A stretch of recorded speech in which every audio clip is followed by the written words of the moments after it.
So imagine a monster, like, what actually comes to mind? A guy with a machete chasing you through the woods, maybe? Yeah, the classic slasher setup. Right. But what if I told you the most terrifying monster in cinematic history isn't actually chasing you at all? It's already inside your head, just quietly feeding on your daily burnout. Which is such a deeply unsettling concept. It really is. So welcome to today's deep dive, everyone. We have this fascinating stack of research looking at the evolution of Japanese and Western horror.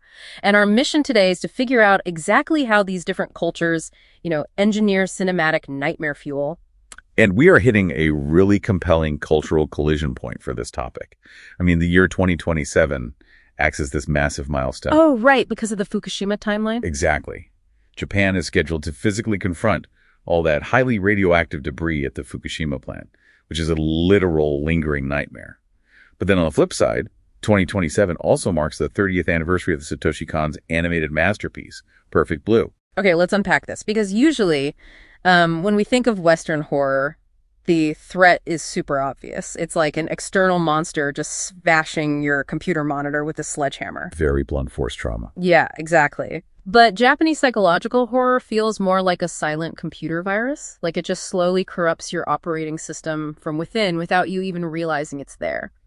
So why does J-horror focus so heavily on this inescapable internal decay? Well, what's fascinating here is that Japanese nightmare fuel weaponizes societal breakdown itself. Instead of relying on physical monsters, it just attacks our fragile consensus of reality. Like in Perfect Blue. Right. The horror there is a severe dissociative crisis. The protagonist's mind completely fractures under the weight of the early internet and, well, what we call parasocial obsession. Wait, let me pause you real quick. By dissociative crisis, you mean when someone completely loses touch with who they actually are, like their core identity? That's spot on. It's fans feeling this intense, unhealthy ownership over a celebrity. And you see it in another Satoshi Kon project, too, Paranoia Agent. Oh, right, Lil Slugger. Yes. The attacker, Lil Slugger, isn't just some random criminal. He is quite literally manifested from society's crushing guilt and exhaustion. People are so overwhelmed by corporate expectations that they subconsciously summon their own attacker. Just to get permission to finally collapse. Man, that is so dark. It is. And once the mind breaks down, the physical boundaries are usually the next to fall. Which brings us to Takashi Miike's film Audition. Which is completely infamous for utilizing abjection. But let's clarify that for everyone real quick. Abjection is basically that primal disgust we feel when physical boundaries break down, right? Yeah, like seeing something that violently reminds us of our own fleshy mortality. Right. But how exactly does Audition do that mechanically? Because on the surface, it starts as this quiet drama where a widower holds a fake movie audition just to find a submissive wife. Well, the horror works specifically because of that setup. The man thinks he is in total control, but the film completely flips that power dynamic and punishes his voyeurism by unleashing raw abjection right inside the perceived safety of his domestic living room. Oh, wow. So the horrific other isn't out in the woods. No, it's the person you invited onto your couch, reflecting your own toxic desires back at you. Here's where it gets really interesting, because this deeply internal mind virus eventually jumped continents and infected Western cinema.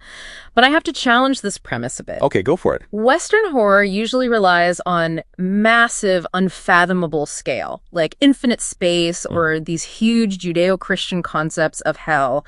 So are you really saying those deeply intimate internal Japanese concepts translate to Hollywood blockbusters? They actually do. Because that sounds like trying to fit a square peg in a round hole, honestly. It works because Hollywood cross-pollinates the two. They take that internal Japanese fragmentation and just map it directly onto those massive Western scales. I mean, Darren Aronofsky's Black Swan is a perfect literal example. Oh, right. Because he directly lifted the psychological fragmentation from Perfect Blue. Exactly. He translated the pressure cooker of the Japanese idol industry into the high-stakes New York City ballet. Okay, I see that. But what about the sci-fi examples in our research? Things like Event Horizon or Annihilation. They do the exact same thing, just environmentally.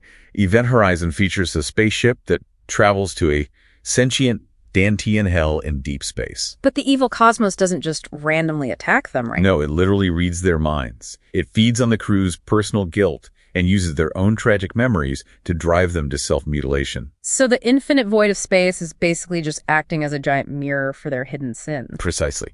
And in Annihilation, the breakdown is biological. They enter this alien zone called the Shimmer that mutates DNA. But the underlying engine of the horror is that every character carries unresolved trauma. Oh, which ties into the death drive thing. Yes. The Shimmer is a physical manifestation of what Freud called Thanatos, or the death drive. Which is that dark, unconscious human urge to just return to non-existence, like how we willingly fry our brains doom-scrolling on social media for hours. That is a disturbingly accurate modern analogy. We know it's destroying us, but we do it anyway. Right. In Annihilation, the characters wander into the Shimmer and willingly submit to cellular mutation because they're already psychologically destroying themselves. The alien environment is just finishing the job. So if we connect this to the bigger picture, the ultimate nightmare fuel isn't a monster chasing you with a weapon. It's way worse than that. It is. It's the stark realization that your own identity, your mind, and your very biology are incredibly fragile constructs. And worse, you might be the active architect of your own unmaking. So what does this all mean? We are looking at a media landscape where these deeply traumatic, boundary-breaking concepts are now bleeding into youth-targeted pop culture. Yeah, the demographics are definitely shifting. Right. Take the upcoming 2027 Sonic the Hedgehog films. You have Shadow, a character aimed directly at younger demographics, engaging in a violent, revenge-driven arc born from pure trauma. It's a massive tonal shift. If this level of nightmare fuel, this silent virus corrupting the system from the inside, is becoming the new normal for kids' media, what does that reveal about the psychological baseline of the next generation consuming it? That is a pretty chilling thought. A generation whose operating systems are just booting up. Think about that next time you stare into a screen. Catch you on the next deep dive.